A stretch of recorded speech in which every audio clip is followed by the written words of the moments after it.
This video is sponsored by JLCPCB.com. So they're having an online exhibit where you can win cool prizes. So watch the video till the end to learn more.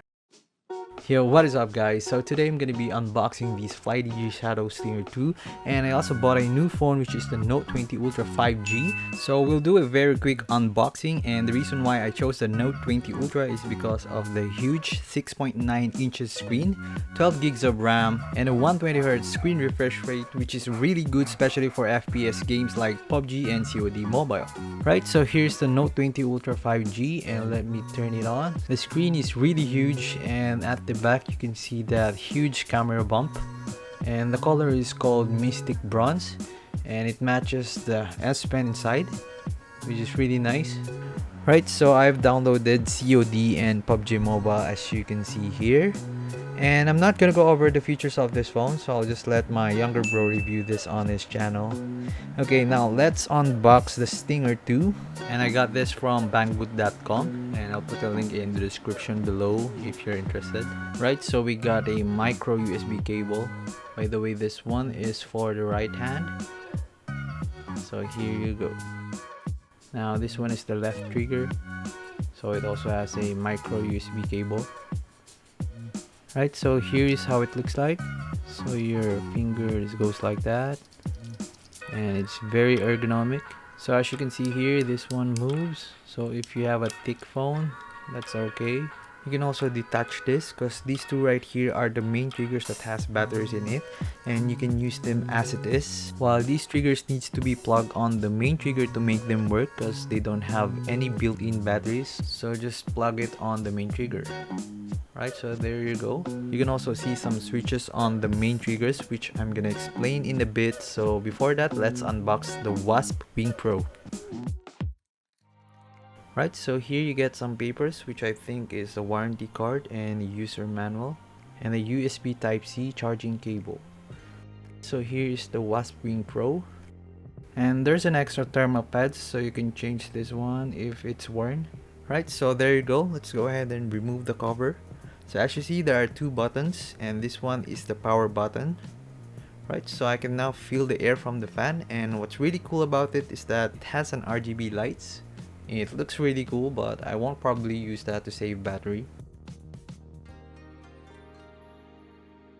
So taking a closer look inside, you can see a heatsink under the fan, which I guess works like the ones you see on the computer's processor. And under that is the thermal pads that goes at the back of your phone.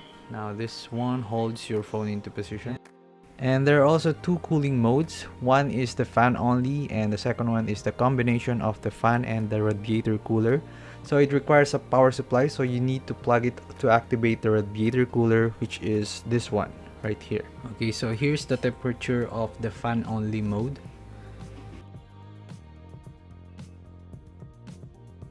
And here's the difference between the temperature when you use the radiator cooler using a power supply. So as you see, I just plugged it and it instantly dropped to 29 degrees Celsius from 32 degrees Celsius, which is really fast. So let's just wait for a few more seconds before we check the temperatures again. Right, so I guess that's enough. So let's go ahead and check it out. And wow! Now that almost felt like I just touched a cold soda bottle. Okay, so let's see the temps. So that is really impressive. From 29 degrees Celsius, it dropped to 17 degrees Celsius, which is really impressive. And I checked it again after a few more seconds, and here is the result. It gets really cold, and now you can see that it's moistening. Wow, this is really impressive. Right, so let's go ahead and test it out. And by the way, before we proceed, I'd like to thank JLCPCB for sponsoring this video. So if you guys need a custom PCB for your project like this, all you have to do is go to their website. So JLCPCB is a professional PCB manufacturer in China that offers super cheap price. So if you have a custom gerber, then you can just upload it to the site and choose the things that you need, and you can even select the color that you want. And then here you can see the total price. Then click save to cart and check the details if it's correct. Then click checkout securely. Then input your shipping address, and that's it. And they're also having an online exhibition where you can join for free and have a chance to win big prizes like Amazon gift cards, cameras, iPhone 12, and 3D printers. Okay, so I'm just gonna put a link in the description below so you can check their website. Right, so let's go ahead and install the triggers. So all you have to do is slide your phone in and then pull this one.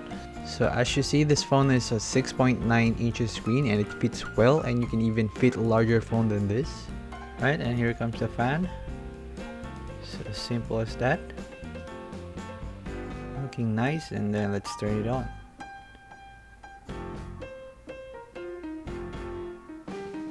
Okay, so my fire button is on the left, as you can see here.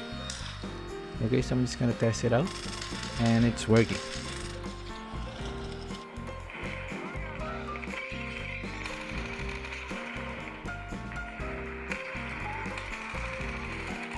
Right, so it's really responsive and it works well. So let's go ahead and try it with PUBG Mobile.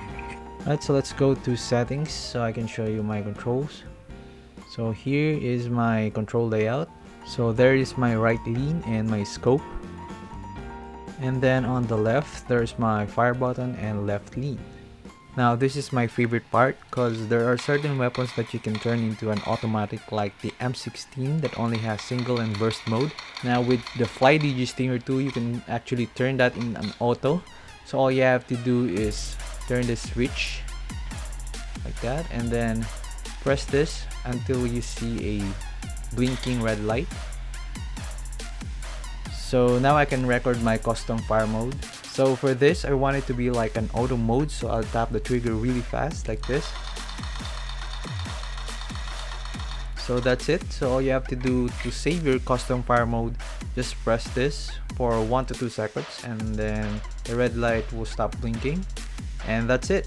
So you can now use your custom fire mode. So as you see here, I'm using M16 on single shot mode and I'm holding the trigger and it fires super fast like an auto rifle, which is really cool. Especially if you can't find an M4, then just use your M16 and turn your custom fire mode. So same as the SKS, and if you don't want this custom fire mode, you can just switch it off.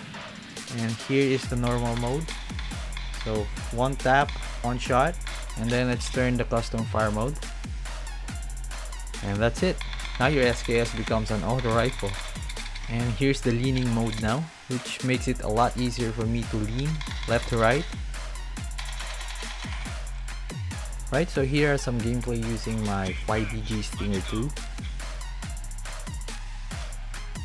So here, as you can see, I'm using SKS like a normal automatic rifle. By the way guys, the way it works is that the trigger sends electric pulse on the screen as if you're tapping on it.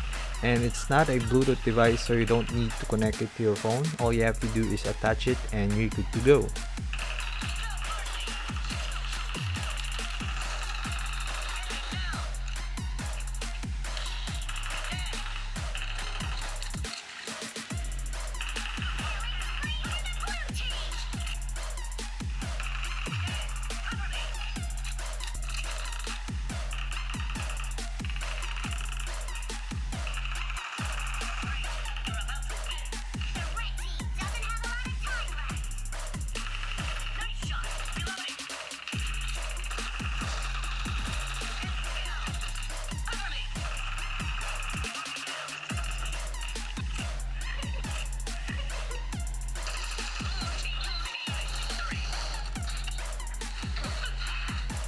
Right, so that is my review of the Flydigi Stinger 2 and the Wasp Wing Pro, and all the links are in the description below, and I highly recommend it, especially the Wasp Wing Pro fan. It really does a good job on cooling your phone during long sessions of gaming.